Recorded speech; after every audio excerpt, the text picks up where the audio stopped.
મિત્રો જય સ્વામિનારાયણ. ખૂબ લાઈક કરી રહ્યા છો, ખૂબ શેર કરી રહ્યા છો, ખૂબ સબસ્ક્રાઈબ કરી રહ્યા છો.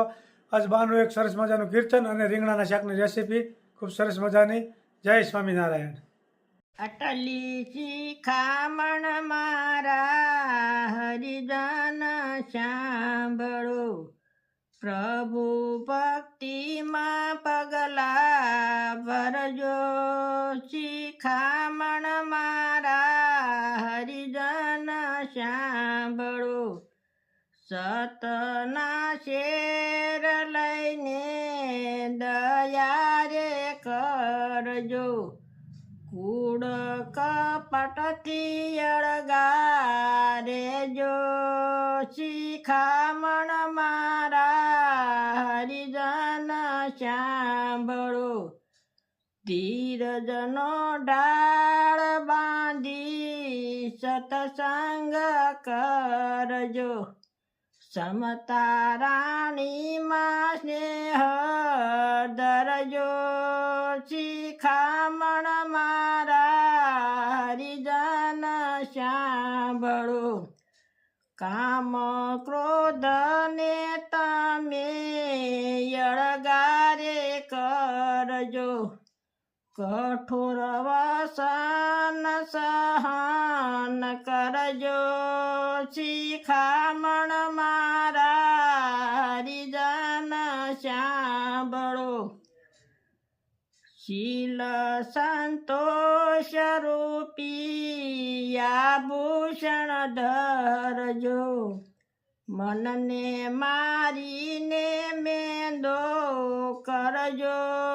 શિખામણ મારા હરિજન સાંભળો, દીધેલી ટેક તમે અળગી ના કરજો.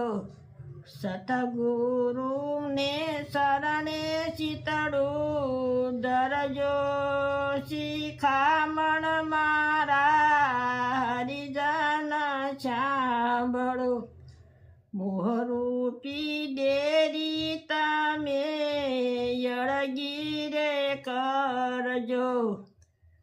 મદને ઘોડે નવ સડજો, શિખામણ મારા હરિજન સાંભળો. આશા તૃષ્ણાને તમે અળગારે કરજો. સુરતા શ્યામળિયા સાથે ભળજો, શિખામણ મારા હરિજન સાંભળો. પિંગલા પિંગલાની તમે અરજી સાંભળજો. રુક્ષ્મણીનું કહ્યું એ ધરજો, શિખામણ મારા હરિજન સાંભળો. ઓહમ સોહમ નારૂડા જાપલા ગડાવજો, સર્વે ઋતુને સહન કરજો. શિખામણ મારા હરિજન સાંભળો. બેઉ કર જોડી દાસ પુરુષોત્તમ કે છે, ભક્તિના ભાતા સાથે ભરજો. શિખામણ મારા હરિજન સાંભળો. જય સ્વામી. જય સ્વામી. ખૂબ સરસ કીર્તન ગાયું. બધુંય છોડીને અને ભગવાનની ભક્તિમાં રહેજો, શામળા હારે રહેજો. ખૂબ સરસ કીર્તન ગાયું. એક એક કડી જીવનમાં ઉતારવા જેવી છે. જય સ્વામિનારાયણ. શું કામ હાલે? વટાણા રીંગણા ટમેટાનું શાક બનાવવાનું છે ને કાચો સંભારો ને પાકો સંભારો હજી બાકી. પાકો સંભારો ને કાચો સંભારો, આ તો નવું બધું. આજ તો નકરા ગાજર નો છે, બીટ નથી. અને આ શાક વઘારી ખૂબ રહીશું. સરસ મજાનું શાક બની રહ્યું છે. શાનું છે? રીંગણા, વટાણા અને કાચા પાકા ટમેટા અહીંયા જુઓ તૈયાર છે.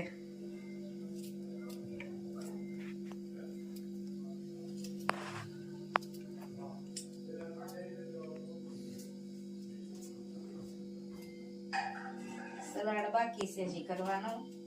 કરી નાખ્યું છે, વઘારવાનું છે થોડુંક અને થોડુંક કાસું રાખશું. બે ખાવું મિક્સરમાં. ખાચું હોય સારું લાગે. બાસ આવી ન હોકે ને એટલે થોડુંક વઘાર કરવી ને થોડુંક કાસું રાખવી બે. અને બાને ડીટલા જવાનું છે ને. હા આપણે આમ જવું છે એટલે બા કે હું મળી આવું. ઉનાળામાં પછી નહીં જાવ. બા તો દર વખતે ઉનાળામાં જાય જ છે. તો ઉનાળો જ આવી ગયો છે હવે. હા હજી બાજુટલા જાય 2-4-5 દિન આપણે વડોદરા ને પાવાગઢ ને બધે જઈએ વિદ્યાનગર ને બધે. પછી અયોધ્યા બસ બાંધીને અયોધ્યા જવું છે. આખો ઉનાળો આટા જ મારવા છે. આખો ઉનાળો આટા મારશો. હા ચલો રાય જીરું મેથી કચ્છા પકડ ખૂબ સરસ મજાનું બની ગયું છે રીંગણાનું શાક. વટાણા વટાણા નાખતા એટલે સારું લાગે છે ને નકરા રીંગણા તો પછી બહુ ન હાલે. નાખવું કરવાની અંદર. રીંગણા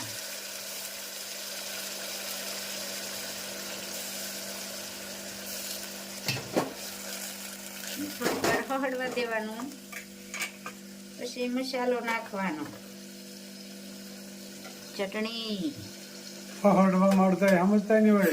વધારે ગરમ થવા દેવાનું એમ કે વધારે સડવા થોડીક વાર સડવા દેવાનું. હળવાનું અમેરિકામાં સમજતા હશે. આપણા ગુજરાતી તો સમજે ને. અમેરિકા વાળા વધારે જોવે છે હળવું એટલે હું. થોડીક વાર સડવા દેવાનું તેલમાં. પછી મસાલો મિક્સ કરવાનો. ચટણી હળદર ધાણા જીરું નિમક. વિદેશ વાળા લોકો જ વધારે આમાં જોવે છે આપણે ગુજરાત કરતા તો.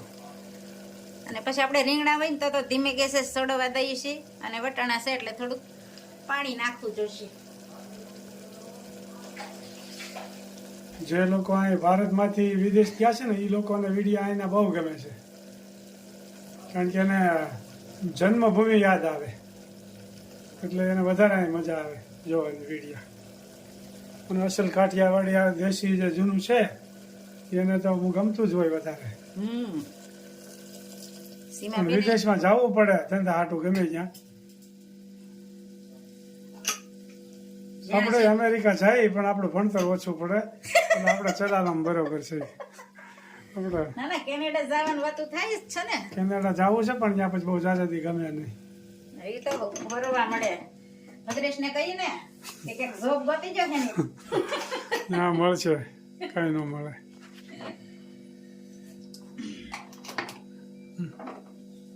સાથ में है રોટલા જ. સરસ મજાના બાજરાના રોટલા બની ગયા છે.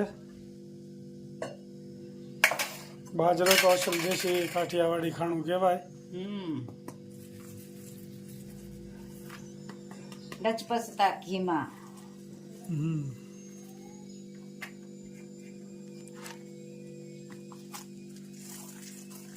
ખૂબ સરસ મજાના મોટી સાઈઝના રોટલા બન્યા. તાવડીની હારો હારે હોય એવડા. તાવડી કરતા થોડાક નાના છે હો. એમ તો પછી સડવામાં સારી કોઈ જગ્યા જોઈએ ને. પધારો બધાય જમવા. બાજરાના રોટલા ને વટાણા ને રીંગણા ને ટમેટાનું શાક ખાવા ને સંભારો. મજાનો સ્વામિનારાયણ ભગવાનને થાળ ધરાવી રહ્યા છે આપ જોઈ શકો છો. જય સ્વામિનારાયણ. જય સ્વામિનારાયણ. ખૂબ સરસ મજાનો થાળ. એકદમ દેશી ખાણું, એકદમ હાજુ ભોજન. બાજરાના રોટલા, રીંગણા વટાણા ટમેટાનું શાક છાશ સંભારો. ખૂબ સરસ મજાનું સાદું ભોજન સ્વામિનારાયણ ભગવાનને ધરાવ્યું. હવે માતાજીને થાળ ધરાવી છે. જય જોઈ શકો છો. ખોડિયારમાં હવને આઈ શ્રી ખોડિયારમાં. જય જગદંબા કુળદેવી આઈ શ્રી ખોડિયારમાં. સ્વામિનારાયણ ભગવાનને થાળ ધરાવ્યો, માતાજીને ધરાવ્યો. દરરોજ થાળ ધરીને જ જમવાનો. થાળ ધરીને જમીને એટલે પ્રસાદી થઈ જાય. જેમ સત્યનારાયણ દાદાને પ્રસાદી થઈ જાય એવું આપણે ભોજનમાં પ્રસાદી થઈ જાય. એટલે આપણે કોઈ દી આ અન્ન પવિત્ર થઈ જાય એટલે કોઈ દી આપણે બીમાર ન પડીએ. અત્યાર સુધીમાં સ્વામિનારાયણ ભગવાનની કૃપાથી માતાજીની કૃપાથી કોઈ દી મેં દવાખાનામાંથી એકે ઇન્જેક્શન હજી નથી લીધું એટલે એટલી એની કૃપા છે. કાલે સવારે હું તો એનું કાંઈ કહી ન શકાય, પણ એટલી સ્વામિનારાયણ ભગવાનની માતાજીની કૃપા છે કે હજી કોઈ દી મેં દવાખાનું જોયું નથી. એટલી કૃપા છે મહારાજની અને માતાજીની. જય સ્વામિનારાયણ, જય માતાજી.